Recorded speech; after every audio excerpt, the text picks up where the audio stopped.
You're not giving me easy questions, man. I thought we are going to start with some casual conversations about, marketing and what B2B SaaS companies Nope, typically we're jumping need. in. We're going for it. You're going for it. Hello, welcome to episode 36 of B2B SaaS Marketing Snacks. Today, Stijn and I talk about the trade-offs of outsourcing certain marketing functions and how you can think about managing the results and holding the vendors accountable when it comes to things like milestones versus outcomes like revenue, and how you can feel maybe a little bit more comfortable with outsourcing things that you have not personally done before in your past, and managing a vendor towards certain results in those scenarios. One thing before we get started, I wanted to do a quick call out for a program that we are releasing on T2D3.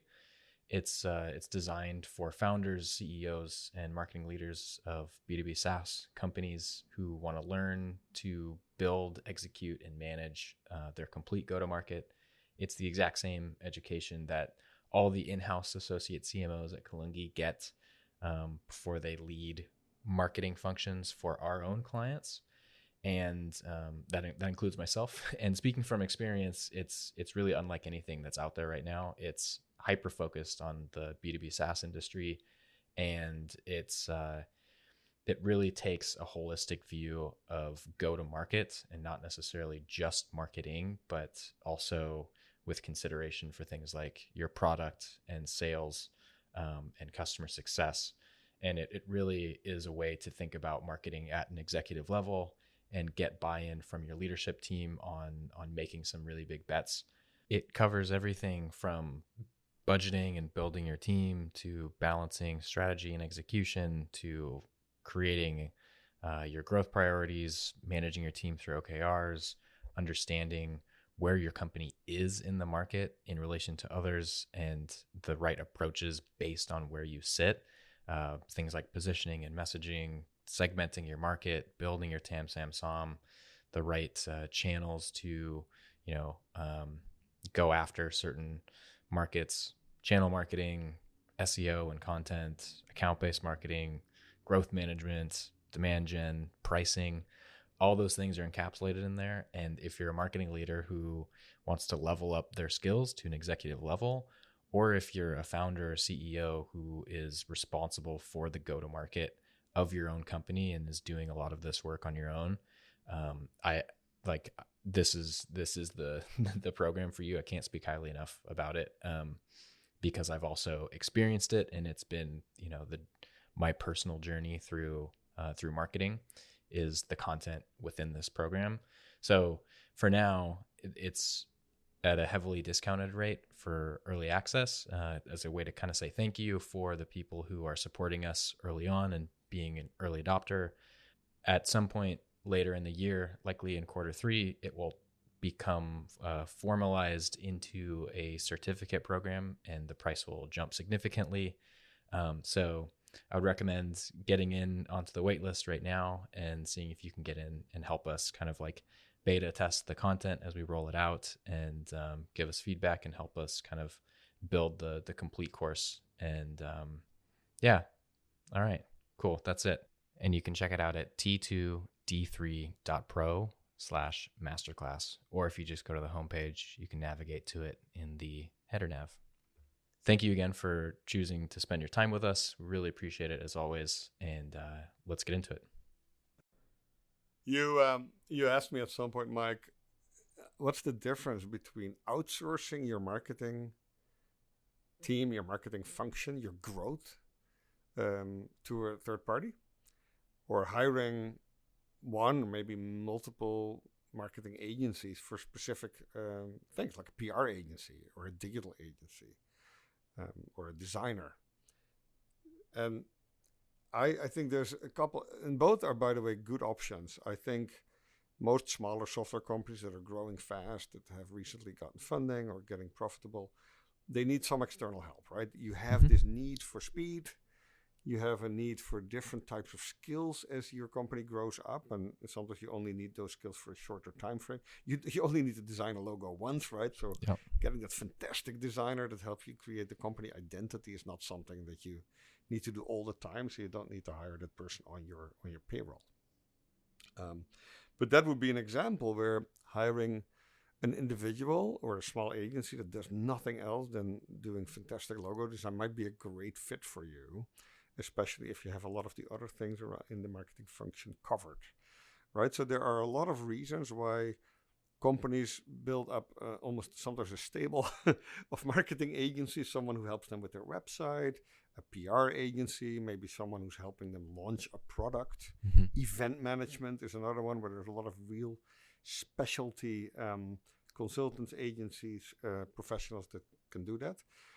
And then there's the other alternative that we've also developed ourselves with Kalungi, because there was this specific need for smaller companies that said, well, we just don't have the manpower, the experience, the time to manage multiple agencies and do the same briefing like when you hire a PR agency, they want to sit through a day or 2 days of asking you all kinds of questions and interviewing your CEO and interview the founders, etc. And now you hire a digital agency that wants to do fantastic content marketing for you. They want to do the same thing. They want to interview your whole executive team. And now you hire an ABM agency to build account-based marketing. Guess what? But their first question is going to be, can we do a workshop for a full day? Can we interview your sales team, your leaders, etc.? And I sometimes describe this as agency fatigue, where especially when you're a small startup, you just don't have the bandwidth, the time to go not only manage all those different agencies, but onboard them, hold them accountable, etc. So either option can work, but they have pros and cons. I think when you hire an agency like Kalungi, where you get everything under one roof, the biggest benefit is that you have one throat to choke, right? You can actually drive real accountability for the outcomes of the full marketing function, especially when you outsource both the work, right? The design, the writing, the web development, and the leadership of that work, the marketing VP, the CMO, whatever you call your marketing team leader. But if those both are basically the same organization, then you can now hold that party accountable for results. And it does allow that entity, that outsourced vendor, to optimize resources based on what they think will work best to drive growth for you, right? And if PR is not the right strategy in a given month, then they can make sure that the time and the resources are spent on other areas, like, for example, building an ABM messaging framework. So I think that's kind of the trade-off. It is then leading to how do you manage both types of engagement, right? If you hire agencies to do a specific job, you typically get to milestone-based agreements, like, hey, we do these 5 things in this time frame, right?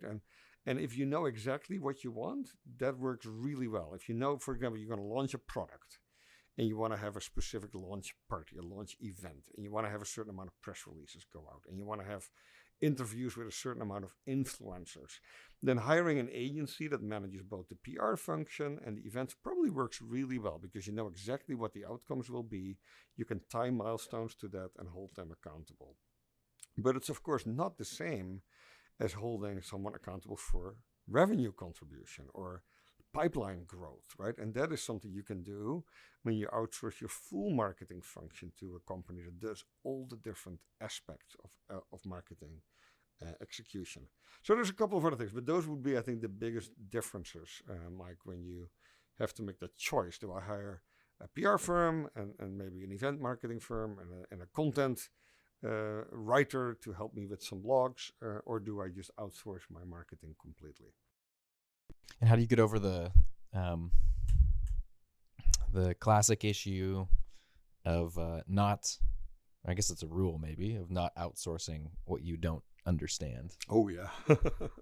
And how does that come into play when you outsource everything? It's hard, yeah. I use this a lot in the world of consulting, when you do even IT consulting or marketing consulting in our case. the moment you give your work to someone else to do, you need to know how to assess whether someone is doing a good job. And it's really hard to do that unless you've done the job yourself, right? So I think in the case of managing a PR agency, managing an event agency, it is a little harder to do that unless you've actually done that work, if you've done that job. Sure. If you outsource your complete marketing function, or even better, your growth, right? It is a little easier for you as CEO to sort of say, hey, this is what good ROI looks like for me. I expect this type of a return. So many new customers, so many new sales conversations. I want a great website that is not only live, but it has a certain level of performance. It gets a certain amount of visitors. It gets a certain amount of exposure. And I think when you're leading a young startup and you haven't done marketing yourself, or you haven't done sales yourself, holding an agency accountable at that higher level, like what amount of growth are you actually contributing, is a little easier than knowing if someone is managing an event well for you or doing a good job in managing PR. Because both are subject to that same rule, right? It's hard to outsource something that you don't master, or even then know what you should have to pay for that. But I think outsourcing your full marketing function has that benefit of it being very outcome focused. On the other hand, it's a huge commitment. If you don't know exactly like what market if you haven't reached product market fit, then outsourcing your full marketing might not be a great idea, right? Then it might be better to do more piecemeal investments in experts who can help you achieve certain things, like get a certain amount of people to use your product. And that's the only thing you're doing. You're not investing in PR. You're not investing in a big website or branding project. You're just trying to get 5 or 10 people to use your product in some kind of a beta. That might be a much more safe investment with a specialist who helps you do that before you actually outsource your full marketing, with the risk of spending money that you only can spend once, focused on a niche that maybe is not the right niche, right? Yeah, no, it's a great point, and that was something that I was gonna bring up, which is this idea that if you're outsourcing the entire function, it can be helpful because there's full control and an ability to make some strategic bets that you might not otherwise make if you're working with an agency that works specifically on one kind of focus area. But it's a longer term commitment, and you have to be kind of ready for that. I don't know, ready to jump off the cliff a little bit, so to speak, and understand that the decisions that are made are both in support of strategic long-term goals and short-term tactics as well. Like, I think, I keep thinking back to when we saw Andy Jassy at GeekWire, and he was saying, be patient with the strategy and be impatient with the tactics. And I think that's one benefit of when you outsource the whole function, you have a team that's focused on both of those things. Because if you're goaling on new revenue, new users, pipeline, those kinds of things, then in order to hit those, you have to do both. You can't just focus on short term. If you're driving MQLs, it's great, but at a certain point, that's going to become an issue. So an outsourced marketing team is going to be focused on both the strategic ramp and the short term. How do we get quick wins right now? Yeah, that's good. The strategic patience and the tactical impatience is a good frame, right? If you are hiring an agency to run your full marketing and sales, you better know that you're in the right market, that you can actually sustain this for a while. You don't want to do that for 2-3 months and then stop it, right? And start all over again. That really is a long-term bet. And if you're still really doing all kinds of experimentation and testing, then taking smaller bites, right, with smaller efforts and maybe an agency to test something smaller is a much better way of learning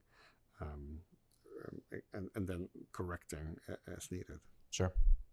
That's the other thing that I think when you outsource any type of marketing or sales, just don't fall into the start-stop pitfall. If you go through the effort, which takes multiple weeks typically to onboard an agency, onboard an external resource, to then get impatient with the results and stop it 3 weeks later, 4 weeks later. Now you've not only wasted a lot of time, you probably wasted a lot of money too. Yeah, that's a good point. So yeah, make those choices, be really thoughtful, and be willing to stick with it for at least a couple of months. Yep.